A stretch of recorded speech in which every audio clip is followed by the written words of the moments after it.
దేవాలయాల విముక్తి పోరాటం విజయవాడ వేదికగా వచ్చే జనవరిలో 5న హిందూ మహాగర్జన చేయబోతున్నారు. అక్కడ అందులో దేవాలయాల విముక్తి అన్నటువంటి ప్రధానమైనటువంటి ఎజెండాతో కార్యక్రమం నడబోతున్నారు.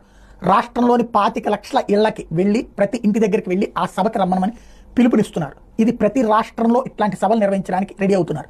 దేవాలయాలు దేవాదాయ శాఖ పరిధి నుంచి విముక్తి కావాలి, ఆయా ఆలయాలు అన్నటువంటిది వాటిని అవే నిర్వహించుకోవాలి, వాటిట్లలో వేరే పాత్ర ఉండకూడదు, రాజకీయ పాత్ర ఉండకూడదు, ప్రభుత్వ పాత్ర ఉండకూడదు అన్నటువంటి నినాదంతో వాస్తవంగా ఒకప్పుడు అయోధ్య విముక్తి పోరాటం చేసింది ఇదే విశ్వ హిందూ పరిషత్, సక్సెస్ అయింది.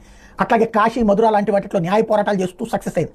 ఇప్పుడు దేశవ్యాప్తంగా దేవాలయాల విముక్తి చట్టం అంటే వాస్తవంగా కేంద్ర ప్రభుత్వం చేతిలో లేదు. అది దేవాలయాలు అనేది రాష్ట్రాల చేతుల్లో ఉన్నాయి. దేవాదాయ శాఖలు రాష్ట్ర ప్రభుత్వాలు నడుపుతున్నాయి. వాటి నుండి విముక్తి కోరుతూ జరుపుతున్నటువంటి పోరాటం ఆంధ్రప్రదేశ్ వేదిక అవుతుంది. ఇది సక్సెస్ అయితే కనుక అంటే ప్రభుత్వం దేవాదాయ శాఖను తన పరిధిలో నుంచి వదులుకో